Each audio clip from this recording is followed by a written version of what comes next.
ಓಂ ಶಾಂತಿ. ಸಮಸ್ತ ಚಂದನ ವಾಹಿನಿ ವೀಕ್ಷಕರಿಗೆ ಆಧ್ಯಾತ್ಮಿಕ ಹಾಗೂ ರಾಜಯೋಗ ಶಿಕ್ಷಣದ ಈ ಒಂದು ಕಾರ್ಯಕ್ರಮಕ್ಕೆ ಆತ್ಮೀಯವಾದಂಥ ಸ್ವಾಗತ. ಈ ಮನಸ್ಸು ಎಲ್ಲಿದೆ ಅದ್ರ ಬಗ್ಗೆ ಸ್ವಲ್ಪ ತಿಳಿಸ್ಕೊಡ್ತೀರಾ? ಮನಸ್ಸು ಎಲ್ಲಿದೆ ಅಂತ ಹೇಳಿದ್ರೆ, ಸಾಮಾನ್ಯವಾಗಿ ಈಗ ದೇಹದ ಅಂಗಾಂಗಗಳ ಬಗ್ಗೆ ಎಲ್ಲ ತಮಗೆ ಪರಿಚಯ ಇದೆ. ಕಣ್ಣೆಲ್ಲಿದೆ, ಮೂಗೆಲ್ಲಿದೆ, ಬಾಯೆಲ್ಲಿದೆ ಅಂತ ಹೇಳಿದ್ರೆ, ಸಾಮಾನ್ಯವಾಗಿ ಚಿಕ್ಕ ಮಕ್ಕಳಲ್ಲಿದ್ದಾಗ ಕಣ್ಣೆಲ್ಲಿದೆ ಅಂದರೆ ಈಗೀಗ ಅಣ್ತಾ ಇದ್ವಿ ಕಣ್ಣನ್ನು. ಪ್ರತಿಯೊಂದು ಅಂಗಾಂಗಗಳ ಅಂದರೆ ಮೊದಲಿಂದನೂ ಕೂಡ ನಮಗೆ ಶಿಕ್ಷಣ ದೇಹದ ಬಗ್ಗೆನೇ ಆಗಿದೆ. ಯಾರೊಬ್ಬರು ಕೂಡ ಮನಸ್ಸೆಲ್ಲಿದೆ ತೋರಿಸು ಅಂತ ಕೇಳಿದ್ದಿಲ್ಲ. ಕಣ್ಣೆಲ್ಲಿದೆ ತೋರಿಸು, ಮೂಗೆಲ್ಲಿದೆ ತೋರಿಸು ಅಂತಲೇ ಕೇಳಿದ್ದುಂಟು, ಕಿವಿಯಲ್ಲಿದೆ ತೋರಿಸು ಅಂತ. ಯಾಕೆಂದರೆ ನಮ್ಮ ಹಿರಿಯರಿಗೂ ಕೂಡ ಆತ್ಮದ ಬಗ್ಗೆ, ಅಧ್ಯಾತ್ಮದ ಪರಿಚಯ ಇದ್ರೂ ಕೂಡ ಸಾಮಾನ್ಯ ಭಾಷೆಯಲ್ಲಿ ಆತ್ಮ ಅಂತ ಹೇಳ್ತಾ ಇದ್ವಿ, ಅಥವಾ ಆತ್ಮ ಎಲ್ಲಿದೆ ಅಂತ ಹೇಳ್ತಾ ಇದ್ವಿ, ಆತ್ಮ ಹೇಗಿದೆ ಅಂತ ಹೇಳ್ತಾ ಇದ್ವಿ. ಆತ್ಮ ಅನ್ನೋದಕ್ಕೆ ಬದಲಾಗಿ ಅದನ್ನು ಸೂಲು ಅಂತ ಹೇಳ್ತಾ ಇದ್ರು ಅವರು. ಸೂಲು, ಪ್ರಾಣ, ಉಸಿರು ಅಂತ ಹೇಳ್ತಾ ಇದ್ರು. ನಮ್ಮ ಈ ಒಂದು ಇಷ್ಟು ದೊಡ್ಡ ಬೃಹದಾಕಾರದ ದೇಹದಲ್ಲಿ ಒಂದು ಸೂಕ್ಷ್ಮ ಶಕ್ತಿ, ಆಧ್ಯಾತ್ಮಿಕದ ಭಾಷೆಯಲ್ಲಿ ಅದನ್ನು ಹೇಳ್ಬೇಕಂತ ಹೇಳಿದ್ರೆ ಆತ್ಮ ಅಂತ ಹೇಳ್ತೀವಿ. ಆ ಆತ್ಮದ ಒಳಗಡೆ ಮನಸ್ಸಿದೆ, ಹಾಗೆ ಬುದ್ಧಿ ಇದೆ, ಸಂಸ್ಕಾರ ಇದೆ. ಈ ಮೂರು ಸೂಕ್ಷ್ಮ ಇಂದ್ರಿಯಗಳು ಆತ್ಮದಲ್ಲಿದೆ. ಹಾಗಾಗಿ ಆ ಒಂದು ಮನಸ್ಸಿನ ಮುಖಾಂತರನೇ ಇವತ್ತು ಅನೇಕ ಕೆಲಸ ಕಾರ್ಯಗಳು ನಡೆಯುವಂಥದ್ದು. ನಾವು ಇಂದಿನ ಸಂಚಿಕೆಯಲ್ಲಿ ಕೇಳಿದಾಗೆ ಮನಸ್ಸಿನಲ್ಲಿ ಅನೇಕ ಪ್ರಕಾರದ ಆಲೋಚನೆಗಳೇನು ಬರುತ್ತೆ ಅದು ಕೂಡ ಮನಸ್ಸಿನಲ್ಲೇ ಬರೋದು. ಮನಸ್ಸು ಎಲ್ಲಿದೆ ಅಂದರೆ ಆತ್ಮದ ಒಳಗಡೆ ಇದೆ, ಆತ್ಮದ ಒಂದು ಸೂಕ್ಷ್ಮ ಇಂದ್ರಿಯ ಆಗಿದೆ. ನೀವು ತಿಳಿಸಿದಂತೆ ಮನಸ್ಸಿನ ನಿರ್ವಹಣೆ ಬಗ್ಗೆ, ಮನಸ್ಸಿನ ಬಗ್ಗೆ ಹೇಳಿದ್ರಿ, ಮನಸ್ಸು ಎಲ್ಲಿದೆ, ಹೇಗೆ ಕಾರ್ಯ ಮಾಡುತ್ತೆ ಅಂತೇಳಿ. ಅದೇ ರೀತಿ ಬುದ್ಧಿ ಏನು ಕಾರ್ಯ ಮಾಡುತ್ತೆ, ಅದನ್ನು ನಾವು ಹೇಗೆ ನಿಯಂತ್ರಣ ಮಾಡೋದು, ಅದ್ರ ಬಗ್ಗೆ ತಿಳಿಸ್ತೀರಾ? ಮನಸ್ಸು, ಬುದ್ಧಿ, ಸಂಸ್ಕಾರ ಅಂತ ಹೇಳಿದ್ವಿ. ನಾವು ಇದುವರೆಗೂ ನಡೆದ ಎಲ್ಲ ಸಂಚಿಕೆಯಲ್ಲಿ ಮನಸ್ಸಿನ ಬಗ್ಗೆ ಮಾತಾಡಿದ್ವಿ. ಈಗ ಇಂಪಾರ್ಟೆಂಟ್ ಹೇಳಿದ್ರೆ ಬುದ್ಧಿ. ಎಲ್ಲದಕ್ಕೂ ಮೇಯ್ನ್ ಕೆಲಸ ಮಾಡೋದೇ ಬುದ್ಧಿ. ಸಾಮಾನ್ಯವಾಗಿ ಇವತ್ತು ನಾವು ದೇವ್ರ ಹತ್ರ ಹೋದರೂ ಕೂಡ ಭಗವಂತನ ಹತ್ರ ಕೇಳ್ಕೊಳ್ತೀವಿ, ಒಳ್ಳೆ ಸದ್ಬುದ್ಧಿ ಕೊಡಪ್ಪ ಅಂತ ಕೇಳ್ಕೊಳ್ತೀವಿ. ಆಲ್ರೆಡಿ ಭಗವಂತ ನಮ್ಮನ್ನು ಈ ಸೃಷ್ಟಿಗೆ ಕಳಿಸುವಾಗ ನಮಗೆ ಮನಸ್ಸು, ಬುದ್ಧಿ, ಸಂಸ್ಕಾರ ಸಹಿತವಾಗಿ ಕಳಿಸಿದ್ದಾರೆ.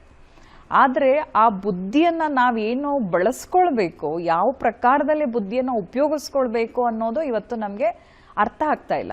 ಯಾಕೆಂದರೆ ಆ ಬುದ್ಧಿಯನ್ನೆಲ್ಲವನ್ನೂ ಕೂಡ ನಾವಿವತ್ತು ದುರ್ಬಳಕೆ ಮಾಡ್ಕೊಳ್ತಾ ಇದ್ದೀವಿ. ಸದ್ಬುದ್ಧಿ ಮತ್ತು ದುರ್ಬುದ್ಧಿ ಅಂತ ಹೇಳಿದ್ವಿ. ದುರ್ಬುದ್ಧಿ ಅಂದರೆ ಯಾವುದಕ್ಕೆ ಹೇಳ್ತೀವಿ? ಮನುಷ್ಯ ಇರುವಂತಹ ಯಾವುದೇ ಒಂದು ವಸ್ತುವನ್ನಾಗಲೇ ತಗೊಳ್ಳಿ. ಈಗ ಸ್ಥೂಲ ಒಂದು ವಸ್ತು ಇದೆ ನಮ್ಮ ಮನೇಲಿ, ಅದನ್ನು ನಾವು ಸರಿಯಾಗಿ ಬಳಸ್ತಾ ಇದ್ದೀವಿ ಅಂದಾಗ ಅದಕ್ಕೆ ಸದ್ಬಳಕೆ ಅಂತ ಹೇಳ್ತೀವಿ, ಸರಿಯಾದ ರೂಪದಲ್ಲಿ ಬಳಸೋದು. ಹಾಗೆ ಭಗವಂತ ಕೂಡ ಎಲ್ರಿಗೂ ಕೂಡ ಬುದ್ಧಿಯನ್ನು ಕೊಟ್ಟಿದ್ದಾನೆ. ಆ ಬುದ್ಧಿಯನ್ನು ನಾವು ಒಳ್ಳೆ ಕಾರ್ಯದಲ್ಲಿ ಉಪಯೋಗಿಸೋದ್ರಿಂದ ಅದು ಸದ್ಬುದ್ಧಿ ಆಗತ್ತೆ. ಹಾಗಾಗಿ ನಾವು ಭಗವಂತನ ಸದ್ಬುದ್ಧಿ ಕೊಡು, ವಿದ್ಯಾ ಬುದ್ಧಿ ಕೊಡು, ನನ್ನ ಬುದ್ಧಿವಂತನ ಮಾಡು ಅಂತ ಕೇಳ್ಕೊಳ್ತೀವಿ. ಸಾಮಾನ್ಯವಾಗಿ ಭಗವಂತ ನಮ್ಮೆಲ್ಲರಲ್ಲೂ ಆಲ್ರೆಡಿ ಬುದ್ಧಿ ಕೊಟ್ಟಿದ್ದಾನೆ. ಆದರೆ ಆ ಬುದ್ಧಿಯನ್ನು ಬಳಸುವ ವಿಧಾನ ಇದೆಯಲ್ಲ, ನೀವು ಸಾಮಾನ್ಯವಾಗಿ ಯಾವುದೇ ಒಂದು ವಸ್ತುವನ್ನು ಬ್ರಾಡಾಗಿ ಥಿಂಕ್ ಮಾಡಿದಾಗ ಅಥವಾ ವಿಶಾಲವಾಗಿ ಯೋಚನೆ ಮಾಡಿದಾಗ ಎಲ್ಲರೂ ಬದುಕಲಿ, ಎಲ್ಲರೂ ಚೆನ್ನಾಗಿರಲಿ, ಎಲ್ಲರೂ ನಮ್ಮವರು ಅನ್ನೋ ಭಾವನೆ ಇದೆಯಲ್ಲ, ಅದಕ್ಕೆ ಸದ್ಬುದ್ಧಿ ಅಂತ ಹೇಳ್ತೀವಿ. ಕೇವಲ ನಾನು, ನನ್ನ ಫ್ಯಾಮಿಲಿ ಅಥವಾ ನನ್ನ ಪರಿವಾರ, ನನ್ನ ಕುಟುಂಬಸ್ಥರು ಅಥವಾ ಇಂಡಿವಿಜುವಲ್ ಆಗಿ ನಾನು ಚೆನ್ನಾಗಿರಬೇಕು ಅಂತ ಹೋಗ್ತೀವಲ್ವ, ಅದಕ್ಕೆ ದುರ್ಬುದ್ಧಿ ಅಂತ ಹೇಳ್ತಾನೆ.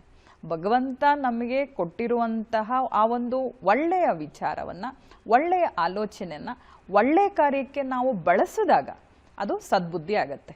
ಹಾಗಾಗಿ ನಾವು ಯಾರೂ ಕೂಡ ನಿಮಗೆ ಬುದ್ಧಿ ಇಲ್ವಾ ಅಥವಾ ಬುದ್ಧಿ ಕೊಟ್ಟಿಲ್ವಾ, ದೇವರೇ ಇವರಿಗೆ ಬುದ್ಧಿ ಕೊಡಪ್ಪ ಅಂತ ಕೇಳೋದನ್ನ ಕಡಿಮೆ ಮಾಡಿಕೊಂಡು ಕೊಟ್ಟಿರೋ ಬುದ್ಧಿಯನ್ನು ಸರಿಯಾದ ರೂಪದಲ್ಲಿ ಸದ್ಬಳಕೆಯನ್ನು ಮಾಡ್ಕೊಳ್ಳೋಣ. ಈಗ ಫಾರ್ ಎಕ್ಸಾಂಪಲ್ ನಮಗೆ ಯಾವುದಾದ್ರೂ ಒಂದು ವಸ್ತುವನ್ನು ಯಾರಾದರೂ ಕೊಟ್ಟರೆ, ಸಾಮಾನ್ಯವಾಗಿ ಪ್ರಸಾದ ಅಂತ ತಿಳ್ಕೊಳ್ಳಿ. ಪ್ರಸಾದವನ್ನು ಕೊಟ್ಟಿದಾಗ ನಾವೇನು ಮಾಡ್ತೀವಿ, ಒಬ್ಬರೇ ತಿನ್ಬಿಡೋದಿಲ್ಲ ಅಲ್ವಾ, ಸಾಮಾನ್ಯವಾಗಿ ಅದನ್ನು ಎಲ್ರಿಗೂ ಕೂಡ ಹಂಚಿ ತಿಂತೀವಿ. ಅದು ಮನೋಭಾವನೆ ಏನಪ್ಪ ಅಂದರೆ ಆ ಪ್ರಸಾದವನ್ನು ಎಲ್ರಿಗೂ ಹಂಚಿ ತಿನ್ನಬೇಕು ಅಂತ. ಹಾಗೆ ಭಗವಂತ ನನಗೆ ಬುದ್ಧಿ ಕೊಟ್ಟಿದ್ದಾನೆ, ಅದನ್ನು ಯಾತಕ್ಕೆ ಬಳಸಬೇಕು ಅಂದರೆ ಕೇವಲ ನನ್ನೊಬ್ಬನ ಸ್ವಾರ್ಥಕ್ಕೋಸ್ಕರ ಅಥವಾ ನನ್ನೊಬ್ಬನ ಹಿತಕ್ಕೋಸ್ಕರ ಬಳಸೋದಲ್ಲ, ಅದನ್ನು ನಾನು ಅನೇಕರ ಒಂದು ಸೇವೆಗೋಸ್ಕರ. ಈಗ ಸಾಮಾನ್ಯವಾಗಿ ಕೆಲವರೆಲ್ಲ ಬಂದು ನಮಗೆ ನೀವೇನಾದರೂ ಸ್ವಲ್ಪ ಇವ್ರಿಗೆ ತಿಳುವಳಿಕೆ ಹೇಳಿ, ಇವ್ರಿಗೆ ಸ್ವಲ್ಪ ಮಾರ್ಗದರ್ಶನ ಮಾಡಿ, ಇವ್ರಿಗೆ ಸ್ವಲ್ಪ ಗೈಡ್ ಮಾಡಿ ಅಂತ ಕೇಳ್ತಾರೆ. ಆವಾಗ ನಾವು ಅವರಿಗೆ ಸರಿಯಾದ ಮಾರ್ಗ, ಅವರ ಒಂದು ಮನಸ್ಸಿಗೆ ಮುಟ್ಟುವ ಹಾಗೆ, ಅವರ ಬುದ್ಧಿ ಸ್ವೀಕಾರ ಮಾಡುವ ಹಾಗೆ ಆ ವಿಚಾರಗಳನ್ನು ನಾವು ಹೇಳಿದಾಗ ಅದೇನಾಗುತ್ತೆ, ಸದ್ಬುದ್ಧಿ ಆಗುತ್ತೆ. ಸೊ ಯಾರಾದರೂ ಬಂದು ನಮಗೆ ಇವ್ರಿಗೊಂದು ಸ್ವಲ್ಪ ಬುದ್ಧಿ ಹೇಳಿ, ಇವ್ರಿಗೊಂದು ಸ್ವಲ್ಪ ತಿಳುವಳಿಕೆ ಹೇಳಿ, ಮಾರ್ಗದರ್ಶನ ಮಾಡಿ ಅಂತ ಹೇಳ್ತಾರೆ. ಆಗ ನಾವೇನು ಮಾಡ್ತೀವಿ ಅಂತ ಹೇಳಿದ್ರೆ, ಬ್ರಾಡಾಗಿ ಅವ್ರ ಬಗ್ಗೆ, ಅವರ ಉನ್ನತಿ ಬಗ್ಗೆ ಯೋಚನೆ ಮಾಡ್ತಾ ಅವ್ರಿಗೊಂದು ಒಳ್ಳೇದಾಗಲಿ ಅಂತ ಒಂದೇನೋ ಗೈಡ್ ಮಾಡ್ತೀವಿ. ಸೊ ಅದೇನಾಗುತ್ತೆ, ಅವರ ಜೀವನದಲ್ಲಿ ಅದನ್ನು ಅರ್ಥ ಮಾಡಿಕೊಂಡು ಆ ವ್ಯಕ್ತಿ ಅನೇಕ ಬದಲಾವಣೆ, ಪರಿವರ್ತನೆಯನ್ನು ತಂದ್ಕೊಳ್ತೀವಿ. ಅವ್ರು ಹೇಳ್ತಾರೆ, ಅವತ್ತು ನನಗೆ ಅವರು ಕೊಟ್ಟಿದ್ದೊಂದು ಮಾರ್ಗದರ್ಶನ, ಅವ್ರಿಗೂ ಹೇಳಿದ್ದೊಂದು ಐಡಿಯಾದಿಂದ, ಅವ್ರದ್ದೊಂದು ಪ್ಲ್ಯಾನಿಂದ, ಅವ್ರದ್ದೊಂದು ವಿಚಾರದಿಂದ ಇವತ್ತು ನನ್ನ ಜೀವನನೇ ಬದಲಾಯಿತು ಅಂತ. ಸೊ ಹಾಗಾಗಿ ಇದಕ್ಕೆ ನಾವು ಸದ್ಬುದ್ಧಿ ಅಂತ ಹೇಳ್ತೀವಿ. ಸಂಸ್ಕಾರಗಳ ಬಗ್ಗೆ ಸ್ವಲ್ಪ ವಿಚಾರಗಳನ್ನು ತಿಳಿಸ್ಕೊಡ್ತೀರಾ? ಸಂಸ್ಕಾರ ಅಂತ ಹೇಳ್ತೀವಿ. ಸಾಮಾನ್ಯವಾಗಿ ಇವತ್ತು ಎಲ್ರಿಗೂ ಹೇಳೋದೇನೆಂದರೆ ಸಂಸ್ಕಾರ ಇಲ್ಲ ಅಂತ. ಇತ್ತೀಚೆಗೆ ಬರ್ತಾ ಬರ್ತಾ ಎಲ್ಲರೂ ಸಂಸ್ಕಾರಗಳನ್ನ ಕಳ್ಕೊಳ್ತಾ ಇದ್ದಾರೆ ಅಂತ. ಸೊ ಮೊದಲು ನಾವು ಹಿರಿಯರಲ್ಲಿ ಹಿಂದೆ ನೋಡಿದಾದರೆ ತುಂಬ ಒಳ್ಳೆ ಸಂಸ್ಕಾರಗಳಿತ್ತು. ಈಗ ಸಂಸ್ಕಾರಗಳಲ್ಲೂ ಕೂಡ 4 ಟೈಪ್ ಸಂಸ್ಕಾರ ಇದೆ.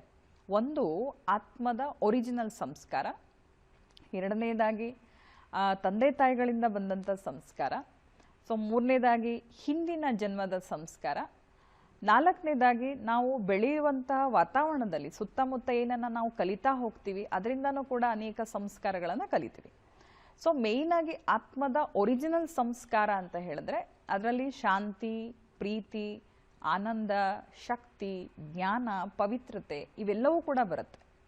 ಸೊ ಎರಡನೇದಾಗಿ ನಮ್ಮ ತಂದೆ ತಾಯಿಗಳಿಂದ ಬಂದಂಥ ಸಂಸ್ಕಾರ.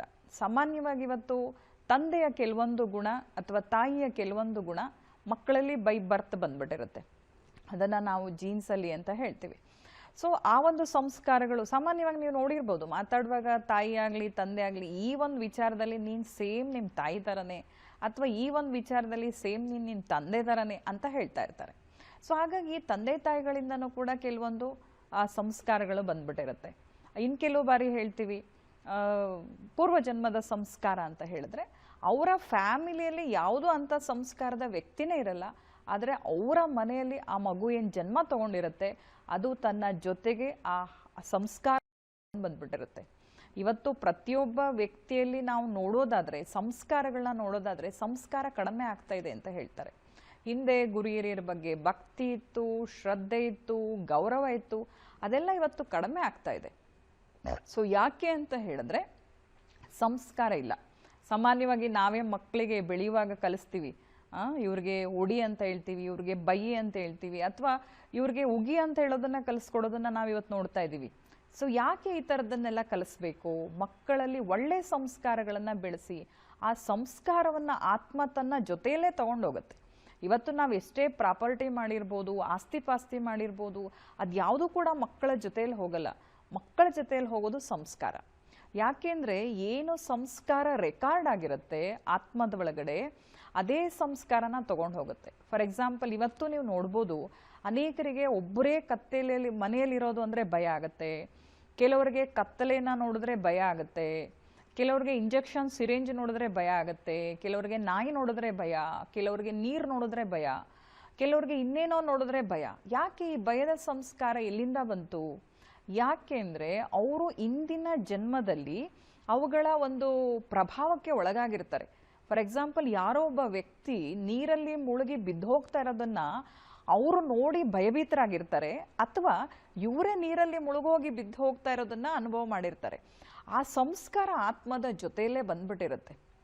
ಈಗ ತಾವು ನೋಡಿರ್ಬೋದು, ನೀರಲ್ಲಿ ಬಿದ್ದು ಸತ್ತೋದಂಥ ವ್ಯಕ್ತಿಗೆ ಆ ಲಾಸ್ಟಲ್ಲಿ ಅದೇ ಸಂಸ್ಕಾರವನಲ್ಲಿ ಅದೇ ಒಂದು ಭಯ ಅವನಲ್ಲಿ ಮನೆ ಮಾಡಿಬಿಟ್ಟಿರುತ್ತೆ. ಸೊ ಈ ಪ್ರಕಾರದಲ್ಲಿ ನೋಡೋದಾದರೆ ಅನೇಕರಿಗೆ ಬೆಂಕಿನ ನೋಡಿದ್ರೆ ಭಯ ಆಗುತ್ತೆ. ಹೇಳಿದ್ನಲ್ಲ ನಿಮಗೆ, ಅನೇಕರಿಗೆ ಸಣ್ಣ ಸಣ್ಣ ಪ್ರಾಣಿಗಳನ್ನು ನೋಡಿದ್ರೆ, ಈ ಜಿರ್ಲೆಗಳನ್ನ ನೋಡಿದ್ರೆ ಭಯ, ಪಲ್ಲಿ ನೋಡಿದ್ರೆ ಭಯ ಅಂತ ಹೇಳ್ತಾರೆ.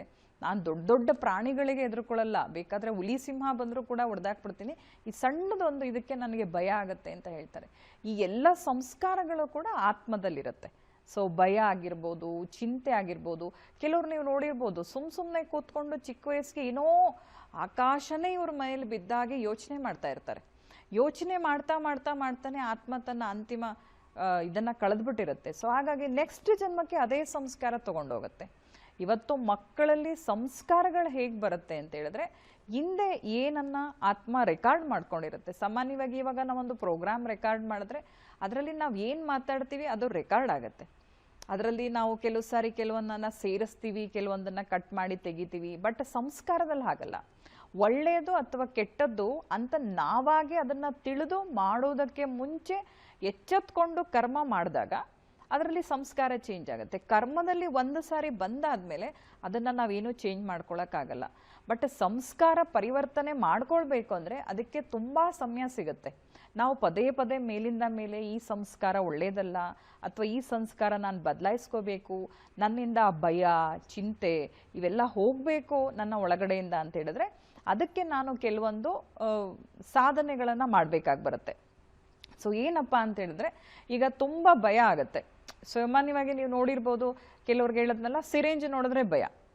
ಸೊ ಸಿರೇಂಜ್ ನೋಡಿದ್ರೆ ಭಯ ಅಂತ ಹೇಳಿದ್ರೆ ಅದನ್ನು ನಾವು ಒಂದು 2-3 ಸರಿ ಇಟ್ಕೊಂಡು ಅದನ್ನು ಏನಾದರೂ ಒಂದು ಸ್ವಲ್ಪ ಇದ್ರ ಬಗ್ಗೆ ಮಾಡಿದಾಗ ಅದ್ರ ಮೇಲಿರೋ ಭಯ ಹೊರಟೋಗುತ್ತೆ ನಮಗೆ. ಸೊ ಸಾಮಾನ್ಯವಾಗಿ ಏನಂತ ಹೇಳಿದ್ರೆ, ಹಾಗೆ ಈಗ ಕೆಲವ್ರಿಗೆ ನಾಯಿ ನೋಡಿದ್ರೆ ಭಯ. ಈ ಕೆಲವ್ರ ಮನೆಯಲ್ಲಿ ನಾಯಿನೇ ಸಾಕಿರ್ತಾರೆ. ಸೊ ಆ ನಾಯಿನ ಅಷ್ಟು ಪ್ರೀತಿ ಮಾಡ್ತಾ ಇರ್ತಾರೆ.